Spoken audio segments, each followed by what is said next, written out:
So today, Emma and I are going to do the LDX together. We really wanted to talk to Emma about her experience at Lausanne 2024 in Seoul. So yeah, I'm Belinda Chaplin. If for those of you that don't know who I am, and Emma is a very good friend of mine, and I'm really looking forward to hearing what she has to say. So here we go, Emma. Would you like just to introduce yourself, maybe? Yes, my name is Ema Bogdan. I'm Romanian, living and work with YWAM in Romania, in southwest of Romania, in the city called Craiova. I am work with YWAM for the last 15 years. And yes, I was blessed and honored to be part of Lausanne Fourth Congress in Seoul this year in September. And it is really an honor because it's something, and I feel like it was an historical event. How I got there is being part of Lausanne since 2020, when I was nominated to be part of a gathering that was supposed to be in Poland, but because of COVID, it was canceled. So everything happened online. And out of this, I started a group of women of impact that monthly we met and discussed about the monthly conversations letter that on different topics. And it was a good time. And Belinda, you were part of that. And thank you for being part with me on this. And then I was nominated as a part of the Romanian delegation. And we were a delegation about 24 people and only two women's. And I was honored to be one of those two women's for this Congress. Yes, Lausanne for me is something that helps me to connect, to find more resources and help us in the world, evangelizing the people around us. What do you think the main theme, the main topic was throughout the Congress? It had a main theme, did it not? Yes, let the whole church display and declare Christ together. And the emphasis was on together. And the main idea is to collaborate together for the Great Commission, to mobilize people for the evangelism and to connect and influencers and ideas for advancing the kingdom of God. Fantastic. So display and declare Christ together. Brilliant. That was the main theme. And talking a bit before we started recording about um, just some of the networking opportunities that they were talking about and how we as YWAM can be strategic in that. Maybe share a bit about that.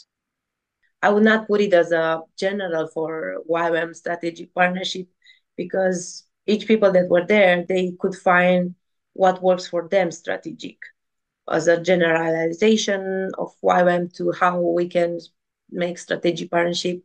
I think we already have one, at least with the Wycliffe, where we both want to advance the translation of the Bible, and that is a strategic partnership. But what was encouraged and what I would suggest for us as YWAM is to find in our own region or city a strategic partnership with leaders from churches, from marketplace, business people, or people in different spheres of society, and bring all together and create a network or strategic partnership between all of these people in your place, and maybe come out with a plan for the next 10 years and how this city, your city, can be reached, or yeah, come in unity for prayer and for worship. Yeah, I think yeah, we in YWAM, a lot of people, this is what we kind of trying to do, and it sounds like it's a really good way of actually moving forward together, as it was emphasized in Lausanne. So that's a really good way of using those strategic partnerships and networking. Thank It was a call to unity because unity is important and brings the aroma of Jesus. And they said that the division can take away the people from the church, and it increases the atheism. And especially with the young generation, they say there was a research that 62% of the youth are leaving the churches before they reach the age of 18 because they see lack of authenticity, and uh, the church is irrelevant, and it's an unloving atmosphere in the church. So it was focused on unity and how we can together reach the people in our cities and in the nations. Brilliant. That's really it's really exciting to hear that is an emphasis, and I think we as YWAM have that in our DNA really to move forward with those kind of things. What were they talking about with evangelism? I think how what were they sort of emphasizing? It is a congress that talks about missions and evangelism. What was the emphasis there? A Brazilian man, Ronaldo Lidorio, I think it was his name. He was sharing about how to bring the gospel to the nations, and it was from Acts. The whole gathering was from Acts. We read Acts every day, and it was really nice to see that it was in a creative way, not only reading but make you feel like you are there in the Acts, and how Paul was talking. There were four people that were doing so in such a creative way, that in using arts, and it was great that we could all have the same passage to read and then come out with things that will help us. And for evangelism, Ronaldo was saying that there are five power waves from these passages in the Acts. And the first one was the wave of spiritual power, like the Pentecost in Acts 1 and 2. And then the wave of suffering, persecution. It was physical, emotional, and spiritual persecution. Then the third wave was of sending out workers, and then the wave of church multiplication, and then reaching to the ends of the earth. This is how the waves came, and then he came out with four statements that maybe we can take it for us as YWAM.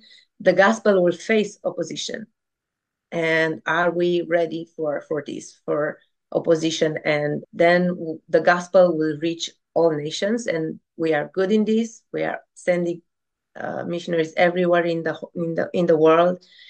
But he said something here that drew my attention, that those that we are sending, they should first be useful in our nearby.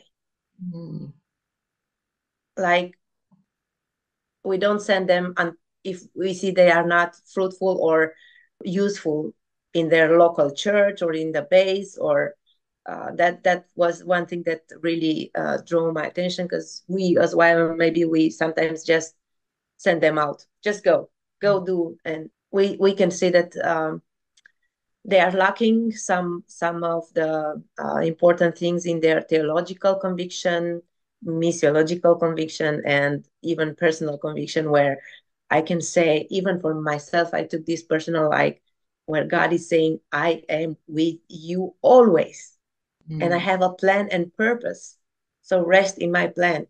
And when it's hard season, like right now, we are going through a hard season. I need to have these foundations and theological convictions that God is the one that is sending us. God is, or what is God's mission? And then we want to make disciples of all nations. And then the personal one, that I need to know that God is with me always, and not to back when it's hard, when it's persecution, when things are not going on the way that I thought it will. So that was a attention mark. And then the gospel is proclaimed freely and with courage. mm, Like in Acts 28 with 31, it says to go and preach the gospel with all boldness and without hindrance. The importance of Paul was seeing all these barriers as opportunities. And this also for us, it's good to, there are barriers, there are hindrances, but we need to take this aside and see opportunity that God puts in front of us, and yeah, to have courage. And Paul asked the church to pray for courage. That was, he didn't ask for many things. He said, pray for me that I will have the courage to preach the gospel. And we need discouraged. And sometimes we don't do evangelism because we don't have the courage to do it. And we are full of fears. What will people say? We have fear of men, fear of people, fear of what if I will be rejected. But even Paul needed courage from the Lord. So yeah, proclaim the gospel with boldness. Yeah, that's brilliant. I really, yeah, that Paul actually needed prayer for courage. It's encouraging for us as well, for sure. Okay, this is going to be my last question. Maybe can you just share a little bit about where the European Leaders Learning Community, what was shared there about leadership development? What do you think was the emphasis in Lausanne? Um, I think one of the things that was a highlight or was an attention, draw to attention was it's needed of leaders of character, developing leaders of character.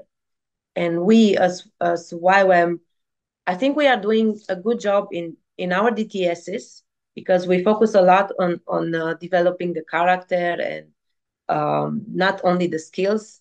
And this, I was surprised that at the at this level of all nations together, everybody was talking in when they were talking about developing leaders was we're talking about developing leaders of character.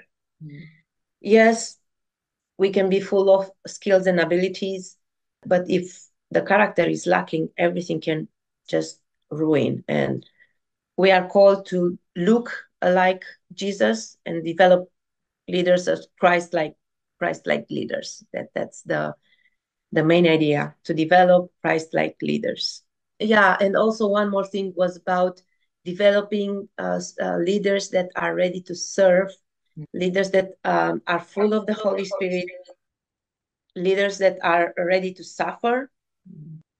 This was also one thing that was like for me to have this question: how much am I ready to suffer for Jesus? Sometimes we think, oh, it's a leader, it's promotion, they have a title, but actually leading is also suffering, and Jesus is our model of suffering. And servanthood, leadership, love other love other leaders, not love only people. It's not enough to just love or work with other leaders, but do we love other leaders? And that was also one of the emphasis that was for me, for myself. I took it as do I love to work with other people? And in the beginning of a Lausanne gathering, there were four words that were drawn to our attention. And the problem is that we say, I don't need you. Mm. Wow. And when we use this, I don't need you, we are destroying God's unity. And we should look to people around us and to say, even if they are different, they come from a different denomination, they worship in a different way, we need to work together in unity. So if we look at the prayer that Jesus had before he went up to heaven, he said, I pray that they will remain in unity and then they will love each other. So like these people will know that they are my disciples. Yeah. Brilliant. Wow. Yeah, that's very powerful. I I need you, Emma. It's not that we don't need each other for sure. Thanks Yes. for sharing. And yeah, hopefully you've watching this or listening to this have learned a lot. I learned a lot from you, Emma, this morning. This has been very encouraging for me. So thank you for being the one to share this with us.